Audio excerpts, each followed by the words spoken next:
Welcome back to CrimePod Castle's Twisted Love series. I just want... Today, we're diving deep into a case that just sent chills through Hyderabad's tech world back in 2019. Oh, yeah. The Hyderabad Techie Murder. Yeah, this is the story that really gets under your skin, isn't it? It does. You have this, vibrant tech hub, Right.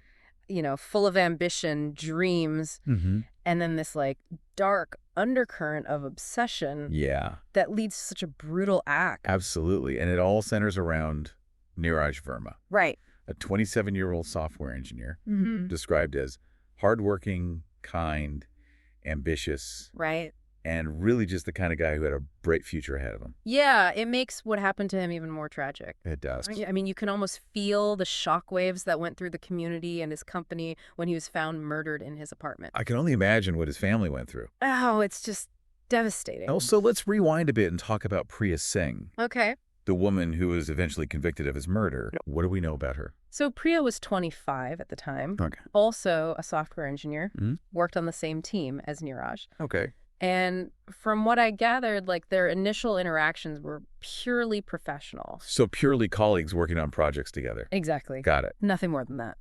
Okay, so then how did things go from just colleagues to murder?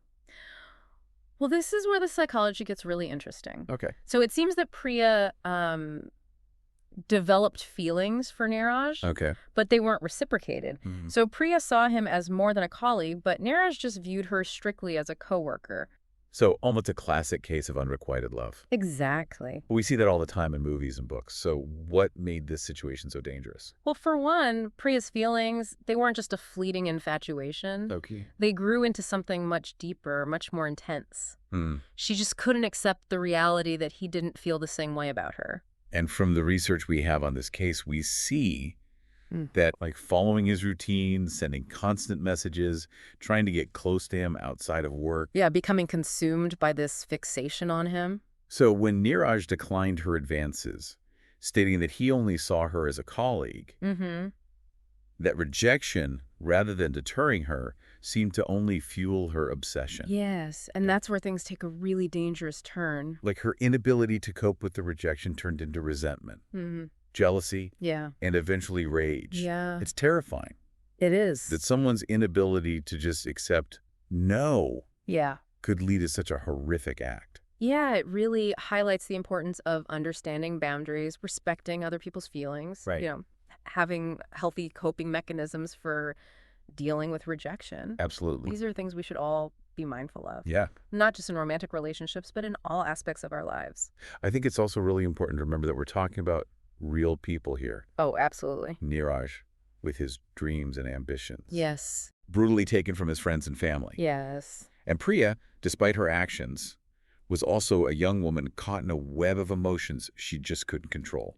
It's a truly tragic situation for everyone involved. It is, and while we can analyze this and the psychology and try to understand the motivations, it doesn't diminish the gravity of what happened here. No, not at all. The life was lost, and another was irrevocably changed. It's a reminder that even in the seemingly sterile environment of a tech hub, human emotions can run high. Yeah. And the consequences can be devastating. So let's dive into the actual crime itself.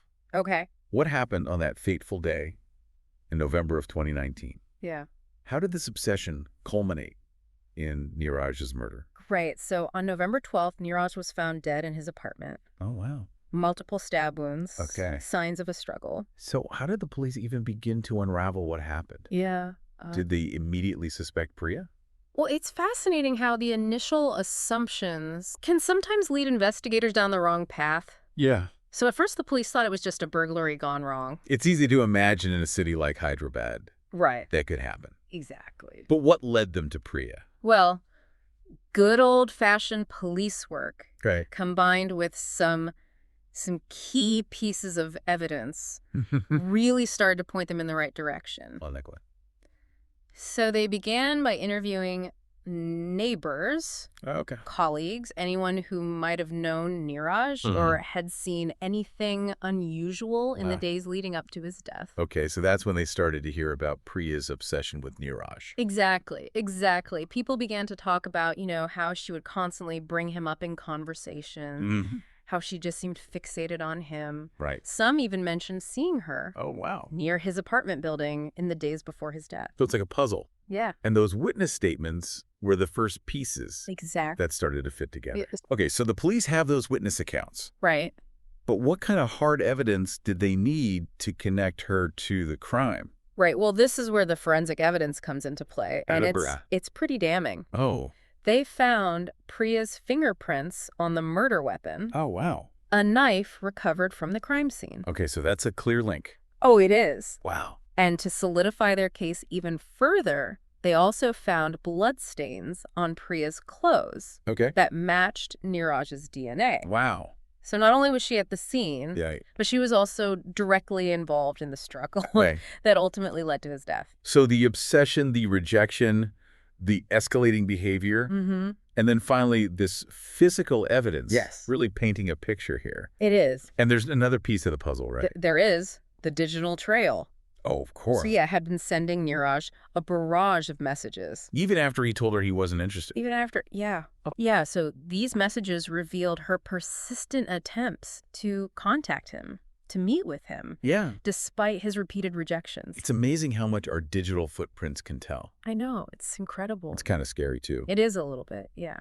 But in this case, they painted a clear picture of Priya's obsession. They did, yeah. Her inability to let go. Yeah, and you know, these messages provided crucial evidence of her state of mind in the days and weeks leading up to the murder. So the police have the physical evidence, the witness statements, and this digital trail, all pointing to Priya. Right. So what was her response? Well, it seems the weight of the evidence was just too much to bear. Yeah. When confronted, Priya broke down and confessed to the murder. Oh, wow. She admitted that she had gone to Neeraj's apartment that night to confront him about his rejection. What a moment that must have been. Oh, absolutely. All those months of obsession, the desperation, the anger. It's heartbreaking to think about. It is. It is. So what happened during that confrontation? According to her confession, the conversation quickly escalated into an argument. Okay. And she said that she had brought a knife with her. Oh. Initially, she claimed it was for self-defense. Right. But in the heat of the moment, she snapped. Wow. And attacked Neeraj. So driven by that mix of rage and jealousy. Yeah. And this desperate need to make him understand how deeply she felt about him. It's chilling. It is. To hear that the way her obsession turned into something so violent and destructive. Yeah, it really highlights the dangers of unrequited love when it's coupled with this inability to cope healthily with rejection. Absolutely. This case is a reminder that these types of situations, they can spiral out of control. Yeah. And it's a tragedy for everyone involved. It is. Neeraj's life was cut short. His family and friends left to grieve. Of course. And even Priya. Yeah. Facing the consequences of her actions for the rest of her life. So let's talk about the legal aftermath of this case. Okay. The trial began in early 2020. It must have been highly publicized, given the nature of the crime. Oh, yeah. And that setting in the tech world. Yeah. So what was the main focus of the prosecution's case?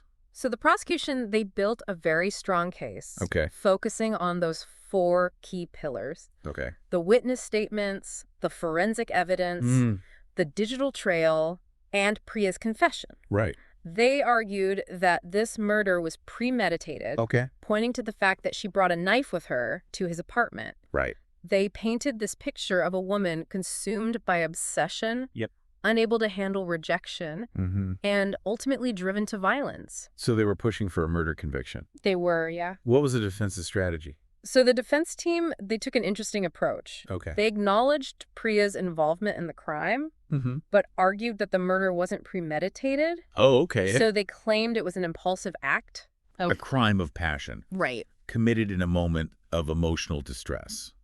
So trying to paint a picture of a woman who had snapped under pressure. Yeah, driven to act out of a deep sense of despair and heartbreak. So were they trying to get a lesser charge then? They were, yeah. Like manslaughter. Exactly. Instead of murder. Yeah, they wanted the court to see this act as a result of temporary insanity. Okay. Driven by the overwhelming emotions of the moment, rather than a calculated act of malice. So what was the verdict? Unfortunately for Priya, the court wasn't swayed. Okay. The judge, in his final ruling, emphasized the calculated nature of the crime. He pointed to the fact that Priya brought a knife with her to the apartment, indicating a level of premeditation. Okay. He also cited the digital trail, which showcased her persistent attempts to contact Neeraj, despite his clear disinterest. So the court saw her actions as a deliberate act of violence. Yes. Driven by obsession and a lack of control. What was the sentence? In late 2020, Priya was convicted of murder and sentenced to life imprisonment. Wow. Yeah. The court rejected the defense's plea for leniency, stating that the severity of the crime warranted a harsh punishment. It's a sobering outcome. It really underscores the point that actions have consequences. Yes, they do. Even in the heat of passion, Yeah. taking a life carries a heavy price. It does. Regardless of the circumstances. Absolutely. And I think this case also raises important questions about workplace dynamics, mental health support, and the recognition of obsessive behavior. Yeah. It's a reminder that these issues can manifest anywhere. Absolutely. Even in seemingly fast-paced impersonal worlds, like a tech company. Yes. It highlights the need for greater awareness and support systems within workplaces. Absolutely. To prevent situations like this from escalating. Yeah. We need to be more vigilant about recognizing the signs of obsessive behavior. Yes. And creating environments where people feel safe seeking help. Yes, I agree. Both for themselves and for others. Yeah. Yeah, I couldn't agree more. Well, this brings us to the end of part 2 of our deep dive. Okay. Into the Hyderabad Techie Murder. All right. In part 3, we'll reflect on the broader implications of this case. Okay. And really kind of explore what we can all learn from it. Sounds good. And how we can all contribute to creating safer and healthier environments. Yes. Both in our personal lives and professional spaces. Absolutely. So on November 12th, Neeraj was found dead in his apartment. Oh, wow. Multiple stab wounds, signs of a struggle. It was a brutal scene. It was. So how did the police even begin to unravel what happened? Right. Did they immediately suspect Priya? Or did it take time for her to emerge as a suspect? Well, it's fascinating. You know how the initial assumptions can sometimes lead investigators down the wrong path? Right, of course. At first, the police thought it was a burglary gone wrong, which wouldn't be an unreasonable assumption. Especially given the state of his apartment. Exactly. Yeah. But what led them to shift their focus to Priya was good old-fashioned police work, combined with some key pieces of evidence that really started to point them in the right direction. So they started with interviewing neighbors' colleagues. Yeah. Anyone who might have known Neeraj or seen something unusual. Exactly. And that's when those whispers about Priya's obsession with Neeraj started to surface. Exactly. People began to talk about how she would constantly bring him up in conversations. Right. How she seemed fixated on him. And some even mentioned seeing her near his apartment building. Oh, wow. In the days before his death. So the police had these witness accounts hinting at Priya's obsession. Right. But what kind of hard evidence did they need to actually connect her to the crime? Well, this is where the forensic evidence comes into play. Okay. And it's pretty damning. Okay. They found Priya's fingerprints on the murder weapon. Oh, wow. A knife recovered from the crime scene. So she was there. She was there. Wow. And to solidify their case even further, they found blood stains on Priya's clothes that matched Neeraj's DNA. Wow. So not only was she at the scene, but she was also directly involved in the struggle that ultimately led to his death. It's like this tragic puzzle falling into place piece by piece. Exactly. The obsession, the rejection, the escalating behavior, and then finally this irrefutable physical evidence. Exactly. It all connects. It does. And then there's one more piece to the puzzle. Yes, the digital trail. Right. Priya had been sending Neeraj a barrage of messages. Even after he'd made it clear that he wasn't interested. Even after she just couldn't let go. Oh, wow. Those messages revealed her persistent attempts to contact him, to meet with him, despite his repeated rejections. It's amazing how much our digital footprints can tell a story. It really is. In this case, it just painted such a clear picture of Priya's escalating obsession and her inability to let go. You know, those messages provided crucial evidence of her state of mind. Right. In the days and weeks leading up to the murder. So the police have the physical evidence, the witness statements, and now this digital trail, all pointing to Priya. Exactly. So what was her response when she was confronted with this mountain of evidence? Well, it seems the weight of the evidence was just too much to bear. Yeah. When confronted, Priya broke down and confessed to the murder. Wow. She admitted that she had gone to Neeraj's apartment that night to confront him about his rejection. It's heartbreaking to think about that moment. It is. The culmination of all those months of obsession, the desperation, the anger. It's a lot to unpack. What did she say happened during that confrontation? According to her confession, the conversation quickly escalated into an argument. Okay. And she said she had brought a knife with her. Oh. Initially claiming it was for self-defense, but in the heat of the moment, she snapped. Wow. And she attacked Neeraj, driven by this mix of rage, jealousy, and this desperate need to make him understand how deeply she felt about him. That's a chilling confession. It is the way her obsession just twisted into something so violent and destructive. It really highlights the dangers of unrequited love when it's coupled with this inability to cope healthily with rejection. This case is just such a stark reminder that these kinds of situations can spiral out of control. They can. It's a tragedy for everyone involved. For Neeraj, whose life was cut short. Absolutely. For his family and friends who are left to grieve his loss. Of course. And even for Priya, who will now face the consequences of her actions for the rest of her life. Yes, it's a tragic situation all around. So let's talk about the legal aftermath of this case. Okay. The trial for the Hyderabad Techie Murder began in early 2020. It must have been a highly publicized event, given the nature of the crime and the setting. Absolutely. What was the main focus of the prosecution's case?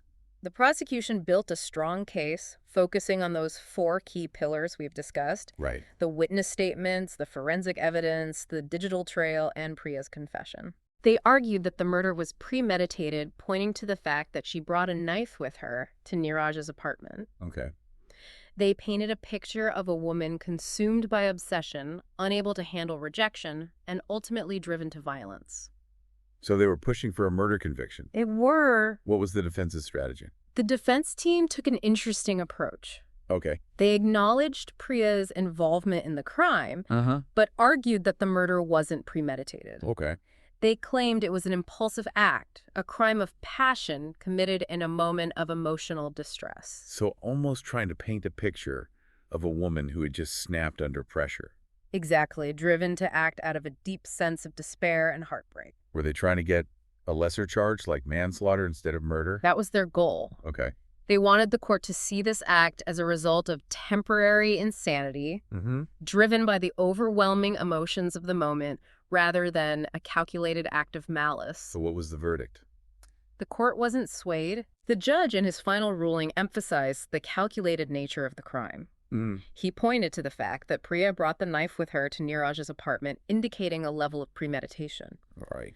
He also cited the digital trail, which showcased her persistent attempts to contact Neeraj, despite his clear disinterest.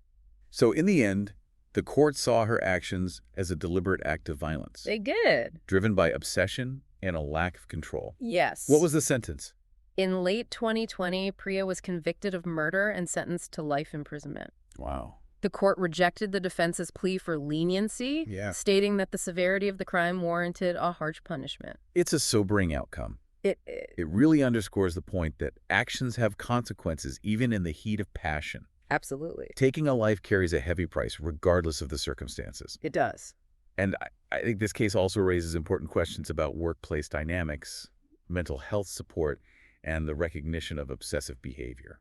I agree. It's a reminder that these issues can manifest in any setting, even in a seemingly fast-paced and impersonal world like a tech company. It can happen anywhere. It highlights the need for greater awareness and support systems within workplaces. Absolutely. To prevent these situations from escalating. We need to do better. We need to be more vigilant about recognizing the signs of obsessive behavior. Yes. And creating environments where people feel safe, seeking help. Exactly. For themselves and for others. I couldn't agree more. Well, that brings us to the end of part 2 of our deep dive into the Hyderabad Techie Murder. Okay.